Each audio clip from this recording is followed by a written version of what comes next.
മനസ്സുണ്ടെങ്കിൽ നമുക്ക് എന്തും ചെയ്യാം. ഉള്ള സ്ഥലത്ത് ഉള്ളതുപോലെ നമുക്ക് കൃഷി ചെയ്യാനും പരിപാലിക്കാനും ഒക്കെ പറ്റും. അതിനൊരു മനസ്സ് മാത്രം മതി. ബുദ്ധൻ്റെ ചട്ടി കിട്ടി കേട്ടോ. ആ ചട്ടിക്കകത്താണ് ഇത് വെച്ചിരിക്കുന്നത്. ബുദ്ധനെയും കാണാം, ചെടിയും കാണാം. ഇതിപ്പോൾ ഞാൻ പൊട്ടിച്ചെടുത്ത പേരൊക്കെയാണിത്.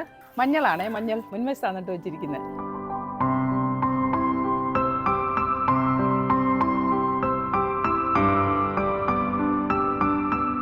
കിച്ചൺ ബിൻ പരിപാലിക്കുന്നുണ്ട്. എൻ്റെ അടുക്കളയിലെ വേസ്റ്റൊക്കെ ഇതിനകത്ത് കൊണ്ടിട്ട് ഞാൻ വളമാക്കിയെടുക്കും.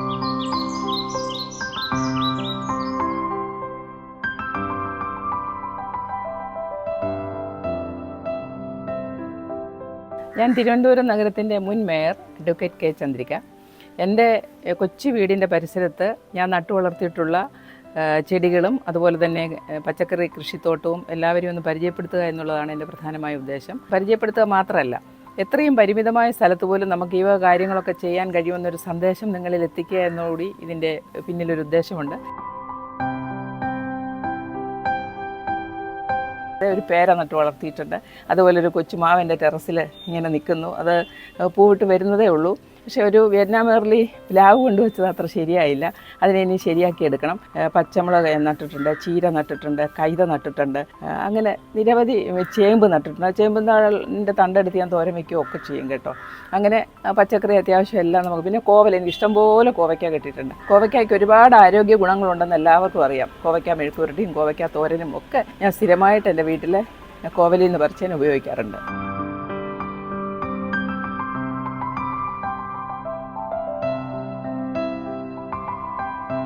എൻ്റെ വീടിൻ്റെ ഒരു സൈഡിൽ നല്ല ഒന്നാന്തരം ഒരു കറിവേപ്പ് ഞാൻ നട്ട് വളർത്തിയിട്ടുണ്ട്. അത് നട്ട് വളർത്തുമ്പം ആദ്യമൊക്കെ എനിക്ക് വലിയ പ്രശ്നമായിരുന്നു, ചെറിയ മുരടിപ്പൊക്കെ ഉണ്ടായിരുന്നു. അപ്പോൾ എനിക്ക് ഒരു കൃഷി ചെയ്യുന്ന ഒരാൾ എനിക്ക് പറഞ്ഞു തന്നു, പുളിച്ച കഞ്ഞിവെള്ളത്തിൽ നാരങ്ങാത്തോടിട്ട് ദിവസവും അതിന് സ്പ്രേ ചെയ്ത് കൊടുത്താൽ നന്നായി വളരുമെന്ന് പറഞ്ഞു. ഞാനത് പരീക്ഷിച്ച് എൻ്റെ കറിവേപ്പ് നല്ല ഉഗ്രനായിട്ട് ഇപ്പോൾ വളർന്നു. ഞാൻ എൻ്റെ അടുത്തുള്ളവർക്കൊക്കെ എൻ്റെ കറിവേപ്പിൻ്റെ തണ്ടൊടിച്ച് എല്ലാവർക്കും ഞാൻ കൊടുക്കും. ഞാനും അത് തന്നെയാണ് ഉപയോഗിക്കുന്നത്. ഈ കറിവേപ്പിലയുടെ ഏറ്റവും വലിയ പ്രശ്നം എന്ന് പറഞ്ഞാൽ നമുക്ക് മാർക്കറ്റിൽ നിന്ന് കിട്ടുന്ന കറിവേപ്പിലയിൽ ഒരുപാട് വിഷാംശമുണ്ട് എന്നാണ് ഞാൻ കേട്ടിട്ടുള്ളത്. നമ്മുടെ വീട്ടുമുറ്റത്ത് നമുക്ക് ഇതുപോലെ ഒരു തൈ നട്ട് വളർത്തിയെടുക്കുകയാണെങ്കിൽ നമുക്ക് കറിവേപ്പില ഇല്ലാതെ പറ്റത്തില്ലല്ലോ. എല്ലാ കറി വയ്ക്കുമ്പോഴും നമുക്ക് കറിവേപ്പില വേണം. എല്ലാവരും അതുപോലെ ഒന്ന് പരീക്ഷിക്കണമെന്ന് ഞാൻ ആഗ്രഹിക്കുകയാണ്. നിങ്ങളും അത് തന്നെ ചെയ്യണം. ഇതാണ് എൻ്റെ പേര. നിറയെ പൂക്കളിട്ടിപ്പോൾ കായായിട്ട് നിൽക്കുകയാണ്. ഞാൻ ഈ ഈച്ച വന്ന് കുത്താതിരിക്കാൻ വേണ്ടിയിട്ട് ഇങ്ങനെ ഇതിനെ ഒരു പൊതിഞ്ഞ് വെച്ചിരിക്കുകയാണ്. കണ്ടോ, അകം നല്ല ചുവപ്പാണ് കേട്ടോ. ഈ പേരയ്ക്ക് ഞാൻ നേരത്തെ പഴുത്തമൊക്കെ ഞാനെടുത്ത് മുറിച്ചായിരുന്നു. ഇപ്പോൾ വീണ്ടും പൂവിട്ട് വരുന്നുണ്ട്. പിന്നെ അതുപോലെ ഞാനൊരു ഈച്ചക്കണി ഇവിടെ കെട്ടി തൂക്കിയിട്ടുണ്ട്. ഈച്ചക്കണി, ഇതാണ് എൻ്റെ ഈച്ചക്കണി, ഈച്ചയെ പിടിക്കാനായിട്ട്. അല്ലെങ്കിൽ ഈച്ചയെല്ലാം വന്ന് എൻ്റെ പേരയ്ക്കായെല്ലാം കുത്തി നശിപ്പിക്കും. അതിനാണ് ഈച്ചക്കണി കെട്ടി തൂക്കിയിരിക്കുന്നത്. ഇതിപ്പോൾ ഞാൻ പൊട്ടിച്ചെടുത്ത പേരയ്ക്കാണിത്. അതായത് ഞാൻ മുറിച്ച് കാണിക്കാമേ. നല്ല ചുവപ്പാണ് എൻ്റെ നിറം. കുറച്ചുകൂടെ പഴുക്കുമ്പോൾ, ഇത്രയും പഴുത്തില്ല, കുറച്ചുകൂടെ പഴുക്കുമ്പോൾ നല്ല പിങ്ക് കളറിൽ ആയി വരും. അത്രയും അധികം പഴുക്കുന്നതിന് മുമ്പേ ഞാൻ പറിച്ചെടുത്തതാണ്. നല്ല ടേസ്റ്റാണ് കേട്ടോ, നല്ല മധുരമുണ്ട്. എൻ്റെ ഒരു ചരുവം ഞാൻ വെച്ചിട്ടുണ്ട്. ആ ചരുവത്തിനകത്ത് ഞാൻ പ്രധാനമായിട്ട് ഇടുന്നത് പഴത്തൊലി അരിഞ്ഞരിഞ്ഞിടും. അതുപോലെ തന്നെ കഞ്ഞിവെള്ളം ഒഴിക്കും. അതുപോലെ അതിനകത്ത് ഉള്ളിത്തൊലി, മുട്ടത്തോട് ഇവയെല്ലാം ദിവസേന ഇട്ട് ഒരാഴ്ചയാകുമ്പം അത് നിറയുമ്പം അതിനകത്ത് എൻ്റെ ബയോഗ്യാസിൻ്റെ സ്ലറിയും കൂടെ ഒരു കപ്പ് ഒഴിച്ചിട്ട് നല്ലവണ്ണം നേർപ്പിച്ച് ഞാൻ ഇതിനെല്ലാം കൊണ്ടുവന്ന് ആഴ്ചയിലൊരിക്കൽ ഒഴിച്ചു കൊടുക്കും. ഈ മാവും പേരയൊക്കെ ഞാൻ ഒരുമിച്ച് തട്ടാം. പക്ഷേ മാവ് എന്താണ് സംഭവിച്ചതെന്ന് എനിക്കറിയത്തില്ല. അല്പം ഒക്കെ ചില കരിവൊക്കെ കാണുന്നു. ഞാനിപ്പോൾ പലരോടും ചോദിച്ചു അതിന് മരുന്ന് ചെയ്യാനായിട്ട്. കുറേ മരുന്നൊക്കെ ചെയ്തു. അടുത്ത സീസണിൽ എനിക്കിത് മാങ്ങ കിട്ടും എന്നാണ് ഞാൻ പ്രതീക്ഷിച്ചിരിക്കുന്നത്. ഞാൻ വളരെ സ്നേഹത്തോടെ പരിപാലിച്ച് വരികയാണ് ഈ മാവിനെ. ഇവിടെയും കുറച്ച് ചെടികളൊക്കെ നട്ടു വെച്ചിരിക്കുക. ഇൻഡോർ പ്ലാന്റ്സ് ആണ് കേട്ടോ. ബുദ്ധൻ്റെ ചട്ടി കിട്ടി കേട്ടോ. ആ ചട്ടിക്കകത്താണ് ഇത് വെച്ചിരിക്കുന്നത്. ബുദ്ധനെയും കാണാൻ, ചെടിയും കാണാം. ശ്രീബുദ്ധൻ്റെ ചട്ടിയാണ്. കടലാസ് പൂവാണേ. ചെട്ടി നട്ട് വെച്ചിരിക്കുക. അങ്ങ് താഴോട്ടാക്കണമെന്ന് വിചാരിച്ചിരിക്കുക. ചെറിയ പൂക്കളൊക്കെ ഉണ്ടായി വരുന്നു. പല കളറുണ്ട്, വെള്ളയുണ്ട്, പക്ഷേ പൂവായില്ല. പിങ്ക് മാത്രം ഇച്ചിരി പൂ വന്നിട്ടുണ്ട്. എൻ്റെ ടെറസിലെ ഡ്രാഗൺ ഫ്രൂട്ട് കണ്ടോ. ഇത് ഞാൻ വെച്ചിട്ടൊരു വർഷത്തോളം ആകുന്നു, 1.5 വർഷമാകുന്നു. അപ്പോൾ ഇതാ നല്ലതായിട്ട് പിടിച്ചു വന്നു. ഞാനതിനെ നല്ലൊരു സപ്പോർട്ടൊക്കെ കൊടുത്ത് നിർത്തിയിരിക്കുക. ഈ വർഷം എനിക്കിതിൽ ധാരാളം കായുണ്ടായി. ഒന്നും പഴുത്തില്ല. ചിലതിനൊക്കെ ചെറിയ പിങ്ക് നിറം അടിച്ചു വരുന്നുണ്ട്. ഇത് ഇനി പൂവാകുമ്പോൾ നല്ല ഭംഗിയാണ് കേട്ടോ. ആദ്യം ഉണ്ടാകുമ്പോൾ അതിൻ്റെ പൂവങ്ങ് വിരിയുന്നുണ്ടല്ലോ, കാഴ്ചയ്ക്ക് ഭയങ്കര ഭംഗിയാണ്. പക്ഷേ വൈകുന്നേരമാണ് ആ പൂ വിരിയുന്നത്. രാവിലെ ആകുമ്പോൾ അങ്ങ് വാടിപ്പോവും. ഇത് വാസ്തവത്തിൽ ഏറ്റവും പരിപാലിക്കാൻ എളുപ്പമുള്ള ഒരു ഫലവൃക്ഷമാണ്. ഫലവൃക്ഷം എന്ന് പറയാൻ പറ്റില്ല, ഫ്രൂട്ടിൻ്റെ ചെടിയായിരുന്നു. നമുക്കൊന്നും ആഴ്ചയിൽ ഒരിക്കലൊന്ന് വെള്ളം ഒഴിച്ചാൽ മതി. പിന്നെ കുറച്ച് എല്ലുപൊടിയും മുട്ടത്തോടും അതൊക്കെ ഇട്ട് കൊടുത്താൽ മതി. എന്നും വെള്ളം ഒഴിക്കുക പോലും വേണ്ട. മഴയത്ത് പിന്നെ വെള്ളമേ ഒഴിക്കേണ്ട, അതൊന്നിനും ഒഴിക്കേണ്ട. പക്ഷെ മഴയില്ലാത്തപ്പോഴും ആഴ്ചയിൽ ഒരിക്കൽ നമ്മൾ വെള്ളം ഒഴിക്കേണ്ട ആവശ്യമേ ഈ ഡ്രാഗൺ ഫ്രൂട്ടിനുള്ളൂ.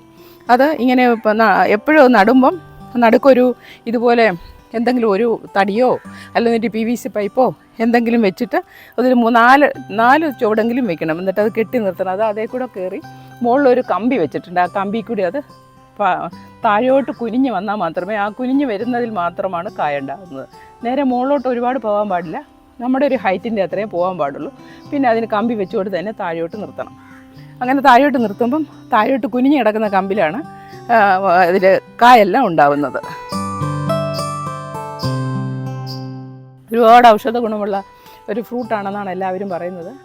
ക്യാൻസർ പേഷ്യൻസിനും ഒക്കെ എല്ലാവരും മേടിച്ചുകൊണ്ട് വലിയ വില കൊടുത്ത് മേടിച്ചുകൊണ്ട് പോകുന്നത് ഞാൻ കണ്ടിട്ടുണ്ട്. അതുപോലെ വളരെ ടേസ്റ്റിയാണ്. എൻ്റെ ഈ ഡ്രാഗൺ ഫ്രൂട്ടിൻ്റെ അകം എന്ന് പറയുന്നത് ചുവപ്പാണ്, പിങ്ക് നിറമാണ്. ഇപ്പോൾ പഴുത്തിലല്ലായിരുന്നെങ്കിൽ ഞാനതൊന്ന് മുറിച്ച് കാണിക്കാമായിരുന്നു. ഇപ്പോൾ പഴുത്തില്ല. നല്ല അമേരിക്കൻ ബ്യൂട്ടി എന്ന് പറയുന്ന ഇനമാണ് ഞാൻ നട്ടിരിക്കുന്നത്. ആ പൂവ്, ഇതൊരു പൂവാണ്. ഈ പൂവ് വിടരും. ഈ പൂ അങ്ങ് വിടർന്ന് നല്ല ഭംഗിയായിട്ട് വലിയൊരു പൂവായി മാറും.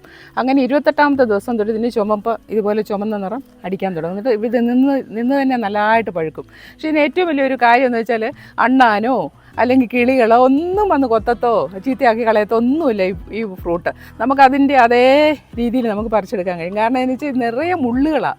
ഇതിൻ്റെ ഇലയിലെല്ലാം നിറച്ച് മുള്ളുകളായതുകൊണ്ട് അണ്ണാനും ഒന്നും വന്ന് ചാടി പിടിച്ച് ഒന്നും തിന്നുകൊണ്ട് പോകത്തില്ല, കിളികളും വന്ന് തിന്നത്തില്ല.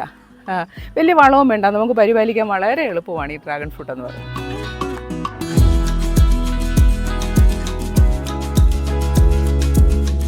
ഇത് കണ്ടോ, മഞ്ഞളാണേ, മഞ്ഞൾ മുൻവശത്താണ് നട്ട് വെച്ചിരിക്കുന്നത്.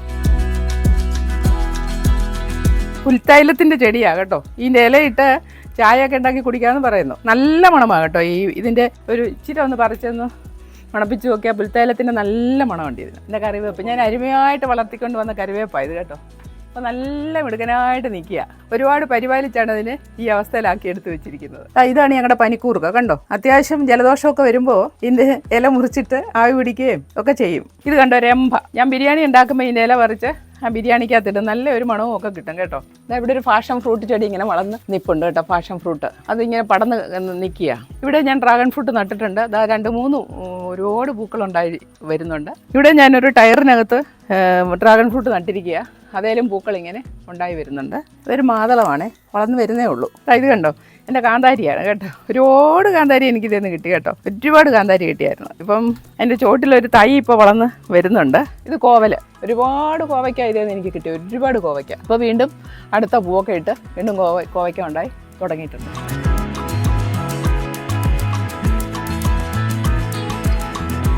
ഇതൊരു ചേമ്പാണ് കേട്ടോ. ഒരു മൂട് നട്ടതേ ഉള്ളൂ കേട്ടോ, ഒരു ചീമച്ചേമ്പ. എൻ്റെ ചോട്ടിൽ ഒരുപാട് ചെറിയ ചെറിയ ചേമ്പുകൾ എടുത്തു വന്നു. ഇതിൻ്റെ ഈ തണ്ടെടുത്ത് ഞങ്ങൾ തോരൻ വയ്ക്കും കേട്ടോ, നല്ല ടേസ്റ്റാണ്.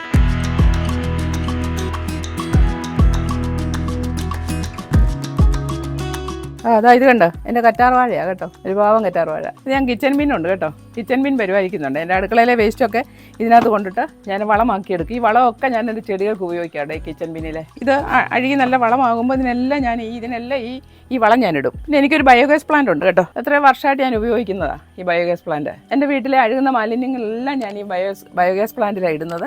അതിൻ്റെ സ്ലറി ഇവിടെ വരും. ഈ സ്ലറി ഞാൻ എൻ്റെ ചെടികൾക്കെല്ലാം നല്ലോണം നേർപ്പിച്ച് ഒഴിച്ചു കൊടുക്കും. ഇപ്പോൾ കെട്ടിക്കിടക്കുന്ന വെള്ളത്തിനകത്ത് കൊതുകുണ്ടാവുമല്ലോ, അത് ഉണ്ടാകാതിരിക്കാൻ വേണ്ടിയിട്ടാണ് ഈ നല്ലെണ്ണ ഒഴിച്ചു കൊടുക്കുന്നത്. ഇങ്ങനെ നല്ലെണ്ണ ഒഴിച്ചു കൊടുത്താൽ കൊതുക് അങ്ങ് കൂത്താടിയല്ല, അതിൻ്റെ ലാർവയെല്ലാം അങ്ങ് ചത്തുപൊക്കോളും. എൻ്റെ വീട്ടിലെ മാലിന്യം മുഴുവനും ഞാൻ സംസ്കരിക്കുകയും അതെല്ലാം എൻ്റെ ഈ ചെടികൾക്ക് ഞാൻ ഇട്ട് കൊടുക്കുകയും ചെയ്യും. മാലിന്യം ഒരു ശാപമല്ല, സമ്പത്താണെന്നാണ് എൻ്റെ വിശ്വാസം. ആ രീതിയിലാണ് മാലിന്യ സംസ്കരണം നടത്തുന്നത്. എൻ്റെ വീട്ടിലെ ഒരു മാലിന്യം പോലും ഞാൻ പുറത്തെങ്ങും കൊണ്ടിടാറില്ല, കളയാറില്ല. എല്ലാം തന്നെ ഞാൻ എൻ്റെ വീട്ടിൽ സംസ്കരിക്കുകയും എൻ്റെ ഈ ചെടികൾക്കെല്ലാം അത് ആവശ്യത്തിന് കൊടുക്കുകയും ചെയ്യും. പുതിയ ചീരത്തൈ പാകിയിരിക്കുക കേട്ടോ, വളർന്നു വരുന്നേ ഉള്ളൂ. അതിനി പറിച്ച് നടാറായില്ല. ചെറിയ ചീര വിത്ത് പാകി മുളപ്പിച്ചതാണ്. ഇതിൻ്റെ ഒരു കൊച്ചു പച്ചമുളക് തൈയാണേ, വളർന്നു വരുന്നേ ഉള്ളൂ. ഇത് കണ്ടോ, ഇത് കൂർക്കയാണേ, കണ്ടോ. ഇത് നമ്മുടെ പയറുണ്ടായി വരുന്നുണ്ട്, പയർ വെച്ച് പിടിപ്പിച്ചിരിക്കുക. എൻ്റെ കൈതേന്ന് എനിക്ക് കഴിഞ്ഞ പ്രാവശ്യം കൈതച്ചക്കയൊക്കെ കിട്ടി, 3-4 കിട്ടി കേട്ടോ കൈതേന്ന്. ഒരു വെണ്ട കിളിച്ചു വരുന്നേ ഉള്ളൂ. ഇവിടെ ഞാൻ ഡ്രാഗൺ ഫ്രൂട്ട് നട്ടിട്ടുണ്ട് ഇതിനോടൊപ്പം. ഇതിലൊക്കെ കഴിഞ്ഞ വർഷം ഒരു നല്ലോണം കായ്ച്ചായിരുന്നു. ഈ വർഷം 1-2 ഒക്കെ ഉണ്ടായിട്ടുണ്ട്. അതായത് എൻ്റെ വെണ്ട ഒരുപാട് വെണ്ടക്ക തന്നു കേട്ടോ. പിന്നെ ചീരയുണ്ട്. ഇവിടെ ഞാനൊരു പേര നട്ടിട്ടുണ്ട്, ചുവന്ന പേര. അതായത് ഇതിൻ്റെ ഒരു കുഞ്ഞൻ പേരയാണ്, ഒന്നും ആയിട്ടില്ല, വളർന്നു വരുന്നേ ഉള്ളൂ. ഇവിടെ ഒരു പച്ചമുളകിൻ്റെ തൈ നിൽക്കുക, കുറേ ചീരയും അങ്ങനെ കുറേ എണ്ണമൊക്കെ നട്ടിട്ടുണ്ട്. എനിക്ക് അത്യാവശ്യം എൻ്റെ വീട്ടിൽ അടുക്കളയിൽ കൂട്ടാൻ വയ്ക്കാനുള്ള അത്യാവശ്യ സാധനങ്ങളെല്ലാം എനിക്ക് എൻ്റെ ഈ കൃഷിത്തോട്ടത്തിൽ നിന്ന് കിട്ടും. പിന്നെ കുറച്ച് സാധനങ്ങളൊക്കെ ഞാൻ പുറത്തുനിന്ന് മേടിക്കാറുള്ളൂ. ഇത്രയൊക്കെയാണ് എൻ്റെ പരിമിതമായ സ്ഥലത്തെ കൃഷിത്തോട്ടം എന്ന് പറയുന്നത്.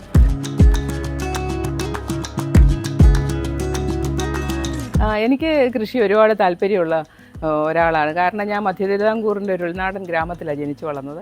അവിടെ ഒരുപാട് കൃഷിയും കാര്യങ്ങളൊക്കെ എൻ്റെ അച്ഛനും അമ്മയ്ക്കും ഒക്കെ ഉണ്ടായിരുന്നു. അത് കണ്ടും കേട്ടും വളർന്നുകൊണ്ട് എനിക്ക് ചെടികളോടും മരങ്ങളോടും പൊതുവെ പച്ചക്കറികളോടുള്ള വല്ലാത്തൊരു എന്താ പ്രണയം എന്ന് തന്നെ പറയാം. അതുകൊണ്ട് തന്നെയാണ് ഞാൻ ഇതൊക്കെ നട്ട് വളർത്താനായിട്ട് ശ്രമിക്കുന്നത്. അതിപ്പോൾ എൻ്റെ ഒരു റിട്ടയർഡ് ലൈഫാണ്. ഞാൻ അത്യാവശ്യം എൻ്റെ വിശ്രമവേളയിൽ വിനോദകരമാക്കാൻ വേണ്ടിയിട്ടും അതുപോലെ തന്നെ ആസ്വാദ്യകരമാക്കാൻ വേണ്ടിയിട്ടാണ് ഞാൻ ഇത്തരം കാര്യങ്ങളൊക്കെ ഏറ്റെടുത്ത് നടത്തുന്നത്. വീട്ടിലിരിക്കുന്ന എല്ലാ വീട്ടമ്മമാർക്കും, റിട്ടയർ ചെയ്തിരിക്കുന്ന ആളുകൾക്കൊക്കെ ഈ ഒരു കൃഷി രീതി പരീക്ഷിക്കാവുന്നതാണ്. എല്ലാവരും അത് പരീക്ഷിക്കണം എന്ന് തന്നെയാണ് ഞാൻ വളരെ വിനയത്തോടെ അപേക്ഷിക്കുന്നത്. നമുക്ക് വലിയ മാനസിക ഉല്ലാസം കിട്ടുന്ന ഒരു സംഭവമാണ് ഈ പച്ചക്കറി കൃഷി അല്ലെങ്കിൽ പൂന്തോട്ടം നിർമ്മിക്കുക. ഇതൊക്കെ പരിമിതി. എല്ലാവരും പറഞ്ഞ് ഞങ്ങൾക്ക് സ്ഥലമില്ല, ഒട്ടും സ്ഥലമില്ല. അതൊരു വിഷയമേ അല്ല. മനസ്സുണ്ടെങ്കിൽ നമുക്ക് എന്തും ചെയ്യാം. ഉള്ള സ്ഥലത്ത് ഉള്ളതുപോലെ നമുക്ക് കൃഷി ചെയ്യാനും പരിപാലിക്കാനും ഒക്കെ പറ്റും. അതിനൊരു മനസ്സ് മാത്രം മതി.